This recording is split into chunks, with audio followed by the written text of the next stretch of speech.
जय श्रीमन नारायण। हरे कृष्णा। आज मैं आपको सुनाऊंगी सत्यनारायण की कथा। कहा जाता है कि देव दीपावली या फिर कार्तिक पूर्णिमा के दिन सत्यनारायण की कथा सुनना बहुत ही शुभ माना गया है। तो चलिए आज हम सुनेंगे सत्यनारायण की कथा अध्याय 1, क्योंकि इसमें टोटल 5 अध्याय हैं और मैं एक एक करके आपको 5 अध्याय सुनूंगी। तो चलिए मन में भगवान नारायण का ध्यान करते हुए, उनके नामों का स्मरण करते हुए कथा को शुरू करते हैं। व्यास जी ने कहा, एक समय नैमिषारण्य तीर्थ में शौनक आदि सभी ऋषि तथा सभी मुनियों ने पुराण शास्त्र के व्रेतासूत जी से पूछा, महाराज महामुनि, किस व्रत अथवा तपस्या से मनोवांछित फल की प्राप्ति होती है, हमें वह सब सुनाइए, वह सब बताइए। श्री सूत जी बोले, इस प्रकार देवर्षि नारद के द्वारा भी पूछे जाने पर भगवान कमलापति ने उनसे जैसा कहा था उसे मैं कह रहा हूँ, आप लोग सावधान होकर सुने।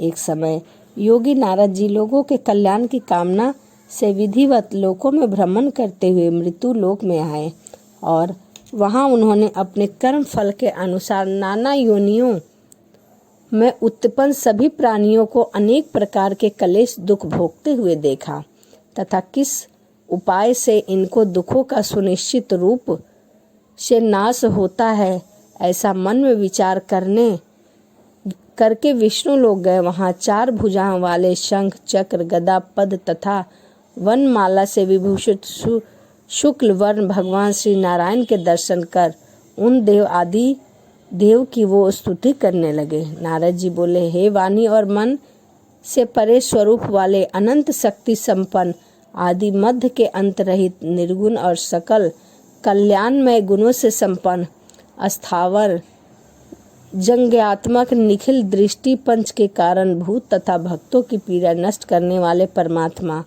मैं आपको नमस्कार करता हूँ। स्तुति सुनने के अंतर्गत भगवान श्री विष्णु जी ने नारद जी से कहा, हे महाभाग, आप किस प्रयोजन से यहाँ आए हैं?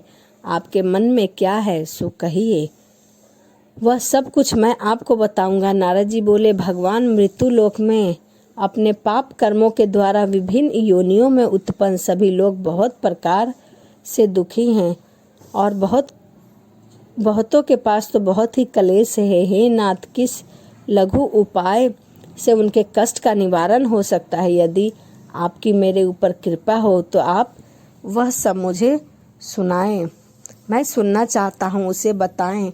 श्री भगवान ने कहा, हे वत्स, संसार के ऊपर अनुग्रह करने की इच्छा से मैं आपसे बहुत अच्छी बात पूछ रहा हूँ। इस व्रत के कारण से प्राणी मोह से मुक्त हो जाता है, उसे आपको बताता हूँ, सुनो। हे वत्स, स्वर्ग और मृत्यु लोक के दुर्लभ भगवान सत्यनारायण का एक महान पुण्यप्रद व्रत है। आपके स्नेह के कारण इस समय मैं उसे कहता हूँ। अच्छी प्रकार विधि विधान से भगवान सत्यनारायण व्रत करके मनुष्य शीघ्र ही सुख को प्राप्त परलोक में मोक्ष प्राप्त करता है। भगवान की ऐसी वाणी सुनकर नारद मुनि ने कहा, हे प्रभु, इस व्रत को करने का क्या फल है? इसका क्या विधान है? इस व्रत को कौन कर सकता है? इसे कब करना चाहिए? सब विस्तार पूर्वक बताइए। भगवान नारायण ने कहा, यह सत्यनारायण व्रत दुख शोक आदि का शमन करने वाला है, धन ध्यान की वृद्धि करने वाला है, सौभाग्य और संतान देने वाला है, सर्वस्व विजय प्रदान करने वाला है। जिस किसी भी दिन भक्ति और श्रद्धा से मनवंतित होकर मनुष्य ब्राह्मण और बंधु बांधव के साथ धर्म में तत्पर होकर सायंकाल में भगवान सत्यनारायण की पूजा करे, नैवेद्य के रूप में उत्तम कोटि के भोजनीय पदार्थ को सवैया मात्र से भक्तिपूर्वक अर्पित करे, केले के जड़ में इसकी पूजा करे, केले के फल की घी दूध गेहूं अथवा चूर्ण, गेहूं के अभाव साठी चावल का चूर्ण, शक्कर या गुड़, ये सब भक्ष्य सामग्री सवाई मात्र से एकत्र कर अर्पित करना चाहिए। बंधु बांधव के साथ श्री सत्यनारायण भगवान की कथा सुनकर ब्राह्मण को दक्षिणा देनी चाहिए। इसके बाद बंधु बांधव के साथ ब्राह्मणों को भोजन कराना चाहिए। भक्ति पूर्वक प्रसाद ग्रहण करके नित्य गीत आदि का आयोजन करना चाहिए। इसके पश्चात भगवान सत्यनारायण का स्मरण करते हुए अपने घर जाना चाहिए। ऐसा करने से मनुष्य की अभिलाषा पूर्ण होती है और विशेष रूप से कलयुग में पृथ्वी लोक में यह सबसे छोटा सा उपाय है। श्री सत्यनारायण भगवान की कथा अध्याय 1 यहीं समाप्त होता है। तो चलिए इसी के साथ वीडियो को समाप्त करते हैं और अगली वीडियो में हम सुनेंगे सत्यनारायण की कथा अध्याय 2। तो आपको वीडियो अच्छी लगी हो तो कमेंट में जय श्रीमन नारायण जरूर लिखिएगा। तो चलिए इसी के साथ वीडियो को समाप्त करते हैं और मिलते हैं अगली वीडियो में। जय श्रीमन नारायण। राधे राधे। जय श्रीमन नारायण। राधे राधे। आज हम सुनेंगे सत्यनारायण की कथा अध्याय 2 और 3। इससे पहले वीडियो में मैंने आपको सुनाया है सत्यनारायण की कथा अध्याय 1। तो चलिए शुरू करते हैं। श्री सूत जी बोले, हे द्विज, अब मैं पुनः पूर्व काल में जिनके इस सत्यनारायण व्रत किया था उसे भली भांति विस्तार पूर्वक कहूँगा। रमणीय काशी नामक नगर में कोई अत्यंत निर्धन ब्राह्मण रहता था। वह भूख प्यास से व्याकुल होकर वह प्रतिदिन पृथ्वी पर इधर से उधर भटकता रहता था। ब्राह्मण प्रिय भगवान ने उस दुखी ब्राह्मण को देखकर वृद्ध ब्राह्मण का रूप धारण करके उस द्विज के आदर पूर्वक पूछा, हे विप्र, प्रतिदिन अत्यंत दुखी होकर आप इधर से उधर भ्रमण करते रहते हो पृथ्वी पर। हे द्विज श्रेष्ठ, यह तो बतलाओ कि आप क्यों घूमते रहते हो, मैं सुनना चाहता हूँ। तभी ब्राह्मण बोला, प्रभु, मैं अत्यंत दरिद्र ब्राह्मण हूँ और भिक्षा के लिए ही पृथ्वी पर इधर से इधर घूमता रहता हूँ। यदि मेरी इस दरिद्रता को दूर करने का आपके पास कोई उपाय हो तो कृपा करके बताइए। वृद्ध ब्राह्मण बोला, हे ब्राह्मण देव, सत्यनारायण भगवान विष्णु अभीष्ट फलों को देने वाले हैं। हे विप्रे, तुम उनका उत्तम व्रत करो जिनके करने से मनुष्य सभी दुखों से मुक्त हो जाता है। व्रत के विधान को भी ब्राह्मण से यत्न पूर्वक कहकर वृद्ध ब्राह्मण रूप भगवान विष्णु वहीं से अंतराध हो गए। वृद्ध ब्राह्मण ने जैसा कहा था उस ब्राह्मण ने उसी प्रकार वैसा ही किया। वह सोचते हुए ब्राह्मण को रात में नींद नहीं आई। अगले दिन प्रातःकाल उठकर सत्यनारायण का व्रत करूंगा ऐसा संकल्प करके वह ब्राह्मण भिक्षा मांगने के लिए चल पड़ा। उस दिन ब्राह्मण को बहुत सारा धन प्राप्त हुआ। उसी धन से उसने बंधु बांधवों के साथ भगवान सत्यनारायण का व्रत किया। इस व्रत के प्रभाव से वह श्रेष्ठ ब्राह्मण सभी दुखों से मुक्त होकर समस्त संपत्तियों से संपन्न हो गया। उस दिन से लेकर प्रत्येक महीने उसने यह व्रत किया। इस प्रकार भगवान सत्यनारायण ने इस व्रत को करने पर वह श्रेष्ठ ब्राह्मण सभी पापों से मुक्त हो गया और उसने दुर्लभ मोक्ष पद को प्राप्त किया। हे विप्र, पृथ्वी पर जब भी कोई मनुष्य सत्यनारायण का व्रत करेगा उसी समय उसके समस्त दुख और कष्ट दूर हो जाएंगे। हे ब्राह्मण, इस प्रकार भगवान नारायण ने महात्मा नारद जी से जो कुछ कहा मैंने आप से सब कह सुनाया। आगे अब और क्या कहूँ। हे मुने, इस पृथ्वी पर उस ब्राह्मण से सुने हुए इस व्रत को किसने किया, अब वह सब सुनना चाहता हूँ। इस व्रत पर हमारी श्रद्धा हो रही है। हे सूत जी बोले, हे मुनि, पृथ्वी पर जिसने इस व्रत को किया उसे आप लोग सुने। एक बार एक द्विज श्रेष्ठ अपनी धन संपत्ति के अनुसार बंधु बांधवों तथा परिजनों के साथ व्रत करने के लिए उद्धत हुआ। इसी बीच एक लकड़हारा वहां आया और लकड़ी बाहर रखकर उस ब्राह्मण के घर गया। प्यास से व्याकुल वह ब्राह्मण को व्रत करता हुआ देख प्रणाम करके उससे बोला, हे प्रभु, आप यह क्या कर रहे हैं? इसके करने से किस फल की प्राप्ति होती है, जो मुझसे विस्तार पूर्वक कहिए। फिर विप्र ने कहा, यह सत्यनारायण का व्रत है जो सभी मनोरथों को प्रदान करने वाला है। उसी के प्रभाव से मुझे यह सब धन धान्य प्राप्त हुआ है। जल पीकर तथा प्रसाद ग्रहण कर वह नगर को चला गया। सत्यनारायण देव के लिए मन में ऐसा सोचने लगा कि आज लकड़ी बेचने से जो धन प्राप्त होता है उसी धन से भगवान सत्यनारायण का श्रेष्ठ व्रत करूंगा। इस प्रकार मन में चिंतन करता हुआ लकड़ी को मस्तक पर रखकर वह सुंदर नगर में गया जहाँ धन संपन्न हो रहे थे। उसी दिन उस लड़की को 2 गुना मूल्य प्राप्त हुआ। इसके बाद प्रसन्न हृदय होकर वह पके हुए केले का फल, संकरा, घी, दूध और गेहूं का चूर्ण सवा मात्र लेकर अपने घर आया। इसके पश्चात उसने अपने बांधव को बुलाकर विधि विधान से भगवान सत्यनारायण का व्रत किया तथा उसकी कथा सुनी। इस प्रकार के प्रभाव से वह धन और पुत्र से संपन्न हो गया। इस लोक में अनेक सुखों को भोगकर वह अंत काल में सत्यपुर अर्थात बैकुंठ लोक को चला गया। तो यह सत्यनारायण की कथा अध्याय 2 था। आइए अब सुनते हैं सत्यनारायण की कथा अध्याय 3। श्री सूत जी बोले, हे श्रेष्ठ मुनि, अब मैं पुनः आगे की कथा कहूँगा, आप लोग सुने। प्राचीन काल में उल्कामुख नाम का एक राजा था। वह जितेंद्रिय, सत्यवादी और अत्यंत बुद्धिमान था। वह विद्वान राजा प्रतिदिन देवालय जाता और ब्राह्मणों को धन देकर संतुष्ट किया करता था। कमल के समान मुख वाली उसकी धर्मपत्नी शील, विनय एवं सौंदर्य आदि गुणों से संपन्न तथा पति परायण थी। राजा एक दिन अपनी धर्मपत्नी के साथ भद्रशिला नदी के तट पर श्री सत्यनारायण का व्रत कर रहा था। उसी समय व्यापार के लिए अनेक प्रकार की पुष्कल धनराशि से संपन्न एक साधु का नाम बनिया वहां आया। भद्रशिला नदी के तट पर नाव को स्थापित कर वह राजा के समीप गया और राजा को उस व्रत में दीक्षित देकर विनय पूर्वक पूछने लगा।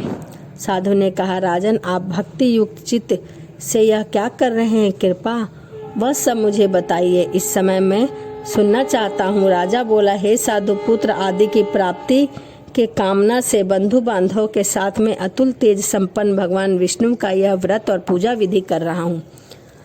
राजा की बात सुनकर साधु ने आदर पूर्वक कहा, हे राजन, इस विषय में आप मुझे सब कुछ विस्तार में बताइए। आपके कथा के अनुसार मैं व्रत एवं पूजा करूँगा। मुझे भी संतान नहीं है, ऐसे अवश्य मुझे संतान होगी। ऐसा विचार कर कर वह व्यापार से निवृत्त हो आनंद पूर्वक अपने घर आया। उसने अपनी भार्या से संतान प्रदान करने वाले इस सत्य व्रत को विस्तार पूर्वक बताया। जब मुझे संतान प्राप्त होगा तब मैं इस व्रत को अवश्य करूँगा।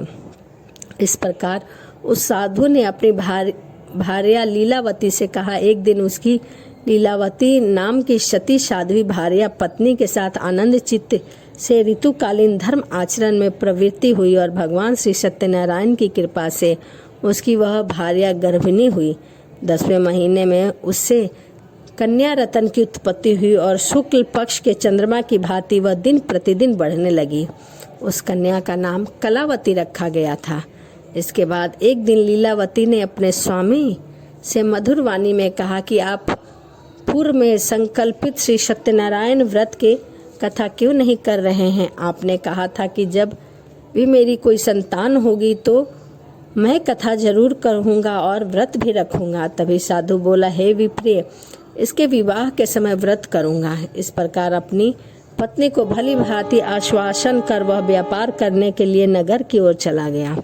उधर कन्या कलावती पिता के घर में चंद्रमा के समान बढ़ने लगी। तदंतर धर्म यज्ञ साधु के नगर में सखियों के साथ कीड़ा करती हुई अपनी कन्या का विवाह योग्य देखकर आपस में मंत्रागन करने लगे। कन्या विवाह के लिए श्रेष्ठ वर का अवशेषण करो, ऐसा दूत से कहकर शीघ्र ही उसे भेज दिया। उसकी आज्ञा प्राप्त करके दूत कंचन नामक नगर में गया और वहां से एक वणिक का पुत्र लेकर आया। वह साधु ने उस वणिक के पुत्र को सुंदर और गुणों से संपन्न देखकर उसकी जाति के लोग तथा बंधु बांधवों के साथ संतुष्ट चित्त से होकर विधि विधान से वणिक पुत्र के साथ अपनी कन्या का विवाह करके कन्या को दान कर दिया। उस समय वह साधु बनिया दुर्भाग्यवश भगवान का वह उत्तम व्रत करना और कथा कहना भूल गया। पूर्व संकल्प के अनुसार विवाह के समय में व्रत न करने के कारण भगवान उस पर बहुत क्रोधित और रुष्ट हो गए। कुछ समय के पश्चात अपने व्यापार कर्म में कुशल एवं साधु बनिया काल की प्रेरणा से अपने दामाद के साथ व्यापार करने के लिए समुद्र के समीप स्थित रत्नासारपुर नामक सुंदर नगर में गया और अपने श्री संपन्न दामाद के साथ वह व्यापार करने लगा। उसके बाद वो दोनों राजा चंद्रकेतु के रमणीय उस नगर में गए। उसी समय भगवान श्री सत्यनारायण जी ने उसे भ्रष्ट प्रतिज्ञ देखकर इसे दारुण कठिन और महान दुख प्राप्त हो यह श्राप दे दिया। एक दिन वह एक चोर राजा चंद्रकेतु का धन चुराकर वहीं से जा रहा था।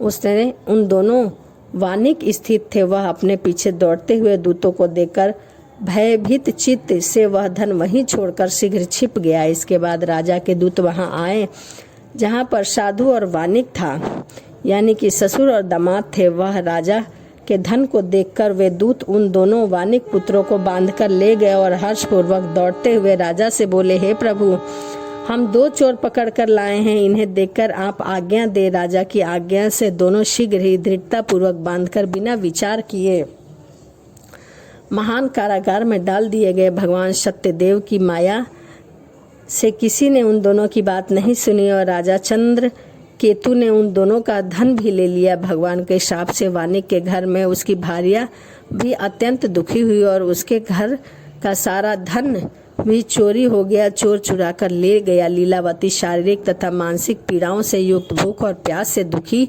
रहने लगी। अन्न की चिंता से दर दर इधर से उधर भटकने लगी। कलावती कन्या भी भोजन के लिए इधर से उधर प्रतिदिन घूमने लगी। एक दिन भूख से पीड़ित कलावती एक ब्राह्मण के घर गई। वहां जाकर उसने श्री सत्यनारायण के व्रत का पूजन देखा। वहां बैठकर उसने कथा सुनी और वरदान मांगा। उसके बाद प्रसाद ग्रहण करके वह कुछ रात होने पर घर गई। माता ने कलावती कन्या से प्रेम पूर्वक पूछा, पुत्री, रात में तू कहाँ रुक गई थी? तुम्हारे मन में क्या है? कलावती कन्या ने तुरंत माता से कहा, माँ, मैं एक ब्राह्मण के घर में मनोरथ प्रदान करने वाला व्रत देखा। कन्या की उस बात को सुनकर वह वानिक की भार्या व्रत करने को उद्धत हुई और प्रसन्न मन से उस साध्वी ने बंधु बांधव के साथ भगवान श्री सत्यनारायण का व्रत किया और कथा सुना तथा इस प्रकार प्रार्थना करने से, भगवान आप हमारे पति और दामाद दोनों को अपराध क्षमा करें और उन्हें मुक्त करें, वो दोनों अपने घर शीघ्र आ जाएं। इस व्रत से भगवान सत्यनारायण पुनः संतुष्ट हो गए और उन्होंने नृप श्रेष्ठ चंद्रकेतु को स्वप्न दिखाया और स्वप्न में कहा, हे नृप, प्रातःकाल इन दोनों को छोड़ दो। यह सारा धन भी तुम ले लो जो तुमने इनसे लिया है, अन्यथा तुम्हारा धन और राज्य पुत्र सहित सब सर्वनाश कर दूंगा। राजा से स्वप्न में ऐसा कहकर भगवान सत्यनारायण वहां से अंतराध हो गए। इसके बाद प्रातःकाल राजा ने अपने मंत्रियों से कहकर इस स्वप्न के बारे में बताया और उन दोनों को, जो वानिक पुत्रों को, मुक्त कर दिया। राजा की ऐसी बात सुनकर वे राजपुरुष दोनों महाराज को बंधन मुक्त करके राजा के सामने लाकर विनय पूर्वक बोले, हे महाराज, बंधन से मुक्त करके दोनों पुत्र आ गए हैं। इसके बाद दोनों महाजन नृप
जय श्रीमन नारायण। राधे राधे। कैसे हैं आप लोग? आशा करती हूँ भगवान हरि की कृपा आप सभी पर बनी रहे।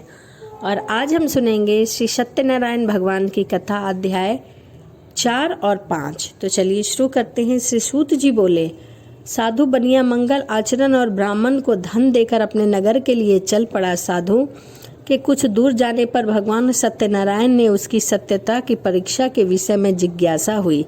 साधु, तुम्हारी नाव में क्या भरा है? तब धन के मंद में चूर दोनों महाजनों ने अवहेलना पूर्वक हंसते हुए कहा, दंडित, क्यों पूछ रहे हो? क्या कुछ द्रव्य लेने की इच्छा है? हमारी नाव में तो लता और पत्ते आदि भरे हुए हैं। ऐसी निष्ठुर वाणी सुनकर तुम्हारी बात सच हो जाए, ऐसा कहकर दंडी सन्यासी का रूप धारण किए हुए भगवान विष्णु दूर जाकर समुद्र के समीप बैठ गए। दंडी के चले जाने पर नित्य क्रिया करने के पश्चात उतराई हुई अर्थात जल के ऊपर की ओर उठी हुई नौका को देखकर साधु अत्यंत आश्चर्यचकित में पड़ गया और नाव में लता और पत्ते आदि देखकर मूर्छित होकर वहीं पृथ्वी पर गिर पड़ा। सचेत होने पर वानिक पुत्र चिंतित हो गए। तब उनके दामाद ने इस प्रकार कहा, आप शोक क्यों कर रहे हैं? दंडी के श्राप दे दिया है। इस स्थिति में वह चाहे तो सब कुछ कर सकते हैं, इससे कोई भी संयंश नहीं है। चलिए हमें उन्हीं की शरण में चलना चाहिए, वही मन की इच्छा पूर्ण होगी। दामाद की बात सुनकर वह साधु बनिए के पास गया और वहां दंडी को देखकर उसे भक्ति पूर्वक प्रणाम किया और आदर पूर्वक कहने लगा, आपके सम्मुख हमने जो कुछ कहा असत्य भाषण हुआ, अपराध किया है, आप मेरे इस अपराध को क्षमा करें। ऐसा कहकर बारंबार प्रणाम करके वह महान शोक से आकुल हो गया। दंडी ने उसे रोता हुआ देखकर कहा, हे मूर्ख, रो मत, मेरी बात सुनो। मेरी पूजा से उदासीन होने के कारण तथा मेरी आज्ञा से ही तुम्हें बारंबार दुख की प्राप्ति हुई है। भगवान की ऐसी वाणी सुनकर वह उनकी स्तुति करने लगा। साधु ने कहा, हे प्रभु, यह आश्चर्य की बात है कि आपकी माया से मोहित होने के कारण ब्राह्मण आदि देवता भी आपके गुणों और रूपों को यथावत रूप से पूर्ण जान पाते हैं। फिर मैं मूर्ख आपकी माया से मोहित होने के कारण कैसे जान सकता हूँ? आप प्रसन्न हो और मेरी धन संपत्ति के अनुसार मैं आपकी पूजा करूँगा। मैं आपकी शरण में आया हूँ। मेरा जो नौका में स्थित पुराना धन था उसकी तथा मेरी रक्षा करे। उस बनिए की भक्ति युक्त वाणी सुनकर भगवान जनार्दन संतुष्ट हो गए और भगवान हरि उसे अभीष्ट वर प्रदान करके वहां से चले गए। उसके बाद उस साधु अपनी नौका पर चढ़कर उसे धन लेकर अपने घर गया और भगवान सत्यदेव की कृपा से उसका मनोरथ सफल हो गया। ऐसा कहकर स्वजनों के साथ उसने भगवान जनार्दन की पूजा की और सत्यनारायण की कृपा से उसे आनंद पूर्वक पूर्ण हुआ और नाव को प्रयत्न पूर्वक संभाल कर अपने देश के लिए प्रस्थान किया। साधु बनिया ने उसके दामाद से कहा, यह देखो मेरी रतन पूरी नगरी दिखाई दे रही है। इसके बाद उसने अपने धन के रक्षक दूत को अपने आगमन का समाचार देने के लिए अपनी नगरी में भेज दिया। उसके बाद उसके दूत ने नगर में जाकर उसकी भार्या को देखकर हाथ जोड़कर प्रणाम करके उसके लिए अभीष्ट बात कही। सेठ जी आपके दामाद तथा बंधु वर्ग के साथ बहुत सारे धन धान्य लेकर संपन्न होकर नगर के निकट पधार रहे हैं। दूत के मुख से ऐसी बात सुनकर वह महान आनंद से विहल हो गई और उस साध्वी ने श्री सत्यनारायण की पूजा करके अपनी पुत्री से कहा कि मैं साधु के दर्शन के लिए जा रही हूँ, तू शीघ्र जाओ। माता का ऐसा वचन सुनकर व्रत को समाप्त करके प्रसाद का परित्याग कर वह कलावती भी अपने पति के दर्शन के लिए चल पड़ी। इससे भगवान सत्यनारायण फिर से रुष्ट हो गए और उन्होंने उसके पति को तथा नौका को धन के साथ ही हरण करके जल में डुबो दिया। उसके बाद कलावती कन्या अपने पति को न देखकर महान शोक से वहीं रुदन करने लगी, पृथ्वी पर गिर पड़ी। नाव का दर्शन तथा कन्या को अत्यंत दुखी देख भयभीत मन से साधु बनिया बोला, यह क्या आश्चर्य हो रहा है? नाव का संचालन करने वाले भी सभी चिंतित हो गए। इसके पश्चात लीलावती भी कन्या को देखकर विहल करने लगी और अत्यंत दुख से विलाप करने लगी। जाने अनजाने में किस देवता की अपेक्षा से वह नौका हरण कर ली गई है, अर्थात श्री सत्यनारायण का महात्म कौन जान सकता है। ऐसा कहकर उसके स्वजन भी विलाप करके रोने लगे। कलावती कन्या भी अपने पति के नष्ट हो जाने पर दुखी हो गई और पति की पादुका लेकर उनका अनुगमन करने लगी। उनके मन में निश्चय किया। कन्या इस प्रकार के आचरण को देखकर भार्या सहित वह धर्म यज्ञ साधु बनिया अत्यंत शोक शप्त हो गया और सोचने लगा, या तो भगवान सत्यनारायण ने यह अपहरण किया है अथवा सभी भगवान सत्यदेव की माया से मोहित हो गए हैं। अपनी धन शक्ति के अनुसार भगवान सत्यनारायण की पूजा करूंगा। सभी को बुलाकर इस प्रकार कहकर उसने अपने मन की इच्छा प्रकट की और बारंबार भगवान सत्यनारायण को दंडवत प्रणाम किया और भगवान सत्यनारायण प्रसन्न हो गए और भक्त वत्सल भगवान ने कृपा पूर्वक कहा, तुम्हारी कन्या प्रसाद छोड़कर और मेरा अपमान करके अपने पति को देखने चली आई है। इसी के कारण यह सब हुआ है। यदि तुम घर जाकर प्रसाद ग्रहण करके पुनः आओगे तो तुम्हारा पति तुम्हें अवश्य मिलेगा। साधु बनिया तुम्हारी पत्नी को प्राप्त करेगी, इसमें संशय नहीं। कलावती भी आकाश मंडल से ऐसी वाणी सुनकर दौड़ी दौड़ी घर गई और प्रसाद ग्रहण करके पुनः आकर स्वजनों तथा अपने पति को देखा। तब कलावती ने अपने पति से कहा, अब तो घर चले, विलंब क्यों कर रहे हो? कन्या की यह बात सुनकर वानिक पुत्र संतुष्ट हो गया और विधि विधान से भगवान सत्यनारायण की पूजा अर्चना करने लगा तथा पूर्णिमा तथा संक्रांति पर भगवान सत्यनारायण का पूजा करते हुए इस लोक से सुख भोगकर अंत में वह सत्यपुर बैकुंठ लोक को चला गया। तो यह सत्यनारायण की कथा अध्याय 4 था। तो आइए अब सुनते हैं सत्यनारायण व्रत की कथा अध्याय 5। श्री सूत जी बोले, हे मुनि श्रेष्ठ, अब इसके बाद मैं दूसरी कथा कहूँगा, आप लोग ध्यान पूर्वक सुने। प्रजा का पालन करने में तत्पर दुग्ध ध्वज नाम का एक राजा राज्य करता था। उसने सत्यदेव के प्रसाद का परित्याग करके दुख प्राप्त किया। एक समय बाद वह वन में जाकर वहां बहुत से पशुओं को मारकर वट वृक्ष में आया। वहां उसने देखा कि गोपगण बंधु बांधव के साथ संतुष्ट होकर भक्ति पूर्वक भगवान सत्यदेव की पूजा कर रहे हैं। राजा का ऐसा देखकर अहंकार वंश न तो वह वहां गया और न ही उसने भगवान सत्यनारायण को प्रणाम किया। पूजा के बाद सभी गोपगण भगवान का प्रसाद लेकर राजा के समीप रखकर वहां से लौट आए और उनकी इच्छा के अनुसार सभी ने भगवान का प्रसाद ग्रहण किया। इधर राजा को प्रसाद का परित्याग करने पर बहुत दुख हुआ। उसका संपूर्ण धन और राज तथा पुत्र नष्ट हो गए। राजा ने मन में निश्चय किया कि अवश्य भगवान सत्यनारायण की वजह से ही हमारा सर्वनाश हुआ है, इसीलिए मुझे वहां जाना चाहिए जहां भी श्री सत्यनारायण का पूजा हो रहा था। ऐसा मन में निश्चय करके वह राजा गोपगणों के समीप गया और उसने गोपगणों के साथ भक्ति श्रद्धा युक्त होकर विधि पूर्वक भगवान सत्यनारायण की पूजा और व्रत किया।